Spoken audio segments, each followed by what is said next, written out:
Om Swastiastu. Perkenalkan, saya Yulia Ayuastika, mahasiswa Sastra Jawa Kuno Universitas Udayana, kampus yang terletak di jantung Bukit Jimbaran, Bali, sebagai salah satu universitas terbesar di Pulau Dewata. Saya bangga dengan kemajuan yang telah dicapai. Namun, di balik kemegahan kampus ini, terdapat satu isu krusial yang tidak boleh kita abaikan, yaitu isu permasalahan air. Air adalah sumber daya yang tak tergantikan. Tanpa air, tidak ada kehidupan, tidak ada pendidikan, dan tidak ada kemajuan. Namun, di kampus Udayana, ketersediaan air bersih semakin terbatas, baik itu untuk kegiatan belajar mengajar, penelitian, maupun kehidupan sehari-hari sivitas akademika. Kita mulai merasakan dampaknya, padahal kampus ini terus berkembang, jumlah mahasiswa semakin meningkat, dan aktivitas semakin padat. Lalu, bagaimana kita bisa terus maju jika sumber daya air yang kita butuhkan semakin terbatas? Tidak hanya masalah pasokan, tetapi juga pemberasan air di berbagai fasilitas kampus yang menjadi penyumbang utama krisis air ini. Di tengah kondisi ini, kita harus bertanya, apa yang bisa kita lakukan sebagai sivitas akademika untuk menjaga dan mengelola air secara bijak? Melalui video ini, mari kita bersama-sama menggali lebih dalam mengenai permasalahan air di kampus Universitas Udayana dan bagaimana kita dapat menjadi bagian dari solusi untuk menjaga kelestarian sumber daya air demi masa depan yang lebih baik. Air sebagai salah satu kebutuhan dasar manusia seharusnya menjadi sumber daya yang kita kelola dengan bijak. Namun, kita mulai merasakan tantangan besar terkait ketersediaan air bersih. Air adalah elemen vital yang dibutuhkan tidak hanya untuk kehidupan pribadi, tetapi juga untuk menunjang kegiatan akademik, penelitian, dan operasional kampus.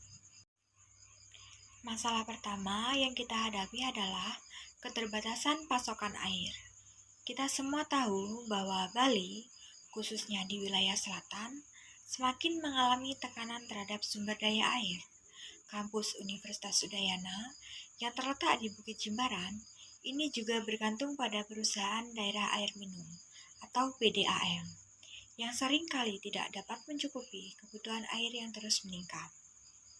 Kondisi musim kemarau yang panjang dan kurangnya cadangan air tanah memburuk dalam situasi ini. Kita bahkan sering mendengar keluhan mengenai krisis air yang terjadi di beberapa bagian kampus, terutama pada waktu-waktu tertentu. Masalah kedua yang tak kalah penting adalah pemborosan air. Kita semua pasti sering melihat keran air yang dibiarkan terbuka, toilet yang mengalir air terus-menerus, atau bahkan penggunaan air yang tidak efisien di berbagai fasilitas kampus. Hal ini berkontribusi besar terhadap meningkatnya konsumsi air yang seharusnya bisa kita hemat. Masalah yang ketiga juga mengkhawatirkan adalah pengolahan air limbah. Banyak air limbah cair yang dihasilkan dari kegiatan di laboratorium, toilet, kantin, dan ruang kelas yang jika tidak dikelola dengan baik bisa mencemari sumber air, baik itu air tanah maupun permukaan. Pencemaran ini tidak hanya berdampak pada kualitas air, tetapi juga pada ekosistem dan kesehatan kita semua. Lalu, apa dampak dari permasalahan ini? Dampak yang pertama adalah gangguan terhadap kegiatan akademik. Jika pasokan air terus terbatas, kegiatan perkuliahan dan penelitian yang melibatkan penggunaan air akan terganggu. Mahasiswa yang sedang bekerja di laboratorium atau bahkan sekedar menggunakan fasilitas di kampus akan merasakan kesulitan. Dampak yang kedua adalah meningkatnya biaya operasional kampus.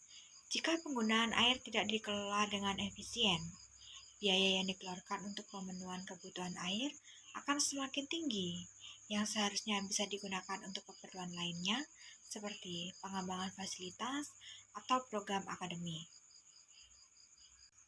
Namun, Meskipun tantangan ini terasa besar, kita masih memiliki peluang untuk mengatasi masalah ini bersama-sama. Beberapa langkah yang bisa kita ambil adalah: yang pertama, penerapan teknologi hemat air.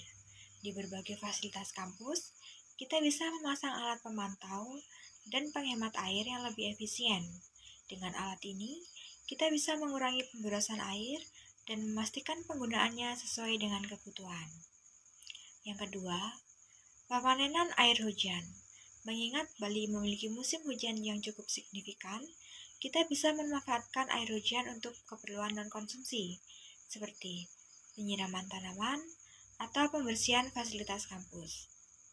Yang ketiga, pengolahan air limbah yang lebih baik. Kampus bisa bekerja sama dengan pihak terkait untuk mengembangkan sistem pengelolaan air limbah yang ramah lingkungan, sehingga air yang sudah terkontaminasi bisa diproses kembali dan digunakan untuk keperluan lainnya. Yang keempat, edukasi dan peningkatan kesadaran tentang pentingnya efisien penggunaan air. Kita harus terus menyadarkan seluruh sivitas akademika untuk mengenal pentingnya menjaga keberlanjutan sumber daya air. Kampus bisa mengadakan seminar, pelatihan, dan kampanye untuk mendorong penggunaan air secara bijaksana. Teman-teman, kita semua tahu bahwa masa depan kampus ini, bahkan masa depan Bali dan dunia kita, sangat bergantung pada bagaimana kita mengelola sumber daya alam yang kita miliki. Salah satunya adalah air. Sumber daya yang tak ternilai harganya ini harus kita jaga bersama. Kampus ini adalah rumah bagi ribuan mahasiswa, dosen, dan staf yang setiap hari menggunakan air untuk mendukung aktivitas mereka. Sebagai bagian dari aktivitas akademika, kita memiliki tanggung jawab untuk menjaga kelestarian sumber daya air ini, baik untuk diri kita sendiri maupun untuk generasi mendatang. Mari kita mulai dengan langkah-langkah sederhana, yaitu dengan cara menggunakan air dengan bijak, hemat penggunaan air, dan dukung upaya konservasi air di kampus kita. Setiap tindakan kecil yang kita lakukan, seperti menutup keran air yang tidak digunakan, bisa memberikan dampak besar bagi keberlanjutan kampus dan lingkungan sekitar kita. Kita adalah agen perubahan, dan bersama-sama kita bisa menciptakan kampus yang lebih ramah lingkungan dan berkelanjutan.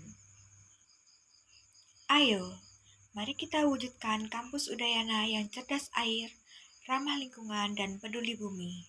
Dimulai dari diri kita, ayo dimulai dari sekarang.